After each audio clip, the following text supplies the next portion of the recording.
청와대는 세월호 사고 당일 상황 보고 일지가 사후에 조작된 정황을 발견했다고 밝혔습니다.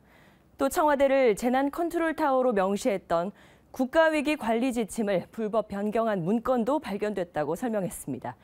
청와대 취재기자 연결해 자세한 소식 알아보겠습니다. 박서욱 기자, 소식 전해주시죠.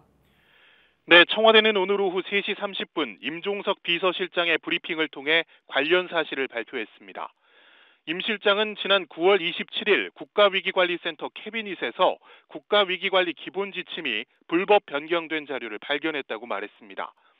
또 국가안보실의 공유 폴더 전산 파일에서 세월호 사고 당일 세월호 상황보고 일지를 사후에 조작한 정황이 담긴 파일 자료도 발견했다고 덧붙였습니다. 먼저 세월호 상황보고 일지와 관련해 지난 정부는 박근혜 전 대통령이 세월호 상호 당일 오전 10시에 관련 보고를 최초로 받았다고 밝혔지만 이번에 발견된 보고서에 따르면 당시 위기관리센터가 최초 보고서를 오전 9시 30분에 보고했다고 설명했습니다. 임 실장은 이것이 보고 시점과 박 전 대통령의 첫 지시 사이의 시간 간격을 줄이려는 의도로 볼 수 있으며 당시 1분 1분의 중요성을 감안하면 생각이 많아지는 대목이라고 말했습니다. 국가위기관리 기본지침을 불법 변경한 것과 관련해 임 실장은 세월호 사고 당시 시행 중이던 기본지침에는 청와대 국가안보실장이 국가위기 상황의 종합관리 컨트롤타워라고 돼 있다고 설명했습니다. 이런 지침이 2014년 7월 말에 김관진 전 국가안보실장의 지시로 안보는 국가안보실, 재난은 안전행정부가 관장한다는 내용으로 불법 변경됐다는 겁니다. 임 실장은 관련 내용이 모두 빨간 볼펜으로 줄이 그어졌으며 필사로에서 전 부처에 통보됐다고 덧붙였습니다.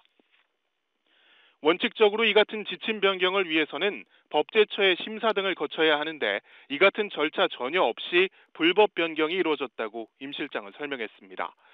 또 2014년 당시 김기춘 전 비서실장이 국회에 출석해 청와대 국가안보실은 재난컨트롤타워가 아니고 안전행정부라고 국회에 보고한 것에 맞춰서 사후에 조직적인 조작이 이루어진 것으로 보인다고 밝혔습니다.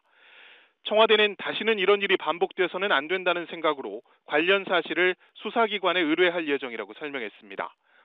한편 관련 보고를 받은 문재인 대통령은 국민들께 알리고 바로잡을 필요가 있다고 밝혔으며 국민적 의혹을 해소하기 위해 공개하는 게 좋겠다는 의견을 말했다고 임 실장은 전했습니다. 지금까지 청와대에서 KTV 박성욱입니다.